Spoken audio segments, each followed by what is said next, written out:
India is amazing. There are more people speaking English in India, probably, than in the rest of the mother tongue English-speaking world combined. When I was last there, I asked everybody I met, how many people speak English in India now? And nobody knew. So people guessed all over the place. And the consensus was that perhaps a third of the population speaks some sort of English. I'm not saying to native speaker fluency level, but certainly able to carry on a conversation of domestic subject matter, maybe with all sorts of odd Indianisms here and there and occasional errors in standard English point of view and so on, and obviously limitations in vocabulary and some of the more sophisticated grammatical constructions not there. And certainly sometimes with a very distinctive Indian accent, but nonetheless it is English. And that means that the figure must be 300 million or 400 million, which is more than the combined populations of Britain, Ireland, United States, Canada, Australia, New Zealand and South Africa.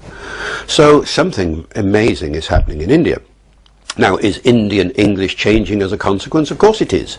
You go to India and you will hear thousands of expressions that are local to India. I'm not talking about things like Hinglish, which is a combination of Hindi and English. I'm talking about features of Indian English generally used throughout the subcontinent. Different dialects of English even reflecting the different contact situations with Hindi and Tamil and the other languages that are there. So there is a distinctive Indian English emerging, mainly in vocabulary, also in phonology, pronunciation, and to some extent in grammar too. Is this going to impact on world English as a whole? It all depends on the future of India. Language spreads because of power. If India becomes an increasingly powerful nation, then Indian English will spread. Is it going to be powerful? It already is, but specific, in what specific ways? Well, just look at the electronic revolution. The way in which software and hardware and all the intellectual issues that surround the development of the internet are taking great strides in India. Where's the next Google going to come from, people sometimes ask. I wouldn't be surprised if it was India. And if that were the case, then suddenly Indian English, which hitherto has been a rather dismissed variety of the language, will suddenly become rather sexy, rather attractive. People will want to use it. They won't even consciously think about wanting to. They will just start using it because some of the power brokers of the world are already using it. And then Indian English will come into its own.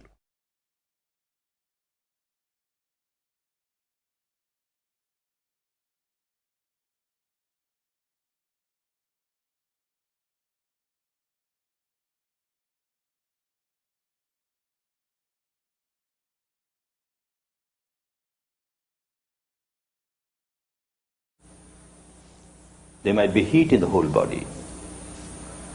The palpitation might increase. Tension might get built up. Do nothing, just observe it. Just accept the fact that there is anger which has arisen in my mind at this moment, and look, there is heat in my body, or the palpitation has increased, or there is tension, whatever it is. You just observe that and accept the fact that my mind is at present full of this particular negativity. And you will find that you are coming out of it. You have not suppressed it. You have not given it a free license. And then something wrong at the vocal and physical level. You have just observed it. Observing, observing, observing. Layers after layers of this impurity get peeled off. And one comes out of it. Not only that, if one continues to practice like this, one comes out of a particular habit pattern of which one has become a slave. Everyone has become a slave of one's own habit pattern, behavior pattern. Whenever one experiences something pleasant, the behavior pattern has become to react with craving, with clinging.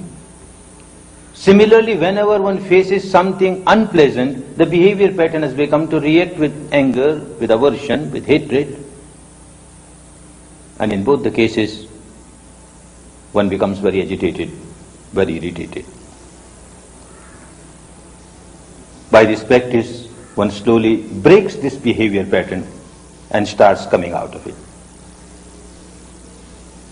Whenever one generates negativity, one becomes very agitated, very miserable.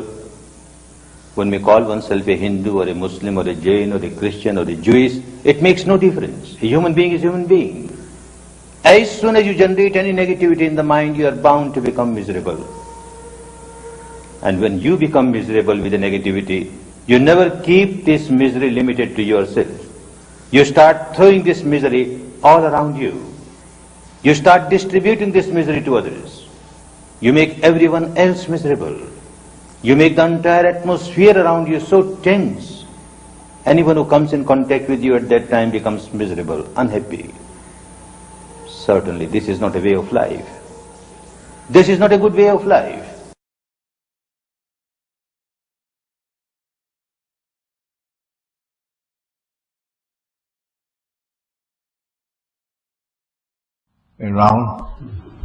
Mr. Prime Minister, sir, for millions of people across the country, you were the embodiment of probity and integrity in public life.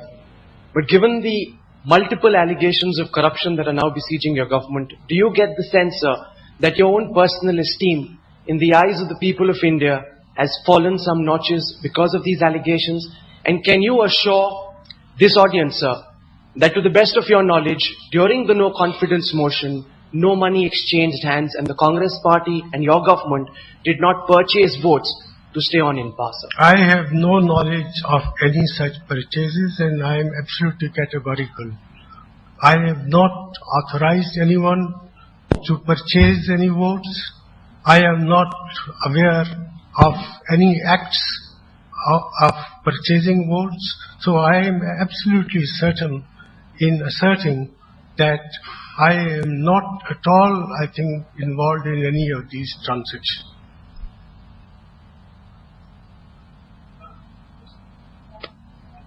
Just identify yourself. I am Dr. Sandeep Vora, a psychotherapist attached to India Today Group. Sir, which role model should Indian youth follow as of today? They don't have anybody to look forward to, sir. Well, I think the founding fathers of our constitution provide the best role models. Mahatma Gandhi, Yes. Jawaharlal Nehru, Sure. I think, and all those who presided over India's march towards freedom and then to reconstruction and development. I think they are very important role models for all of us. You are 100% correct, sir. As a psychotherapist, I see. Yes, I think one question is enough. Okay. Thank you. Sir, Mr. Prime Minister, sir, I am Shivraj Singh, I am National Secretary of Janata Dal United. I hail from Bihar, one of the poorest state of the country. In your speech you said you appreciated the role of people in the movement of West Asian countries. Sir, I would like to know that what role do you think the government has, because today one of the most grave problems the country is facing is of corruption, and millions of people are suffering due to this. And poverty is, I think, one of the byproducts of corruption, because India is not a poor country. Indians are poor. But when it comes to tackling corruption, you in your speech, you have said that we are bound by the coalition dharma and we are bound by the compulsions of coalition. Sir, I would like to know that because people have great respect and faith in you, would you not like to abide by the constitution, have faith in people, and would you not like to act by the aspiration of people rather than being bound by the coalition dharma, the constitution, and Guru Granth Sahib gives you the power We got to the act question. as Prime Minister. And thank you. Keep It it going. goes without saying that all of us are bound to follow the constitution of our country, and therefore nothing that I have said is inconsistent with following the dictates of our constitution. I have taken an oath to defend the constitution and the laws of our country, and whatever I may have said about coalition dharma, I think should not in any way convey the impression that I am not in favor of following strictly the dictates of our constitution. Yeah. Ajit Gulabchand, Chairman, Hindustan Construction Company. So this is to raise the issue that you raised when you first became Prime Minister of administrative reforms. The administrative reforms could go a long way in improving governance and thereby addressing some of the issues you just discussed. Besides, one more structural reform that's required to create the third tier of government at the local city and town levels, which will bring governance closer to the people and therefore more accountable. Could you highlight on how you would like to move on this, both these areas? As far as administrative reforms is concerned, our government 5 years ago appointed an Administrative Reforms Commission. Several recommendations of that commission are under implementation, and whatever more needs to be done will be pursued with vigor. And as far as the local level institutions are concerned, in my speech I have already mentioned that empowering our people requires strengthening of the Panchayati Raj institutions, giving them function, giving them funds, giving them power.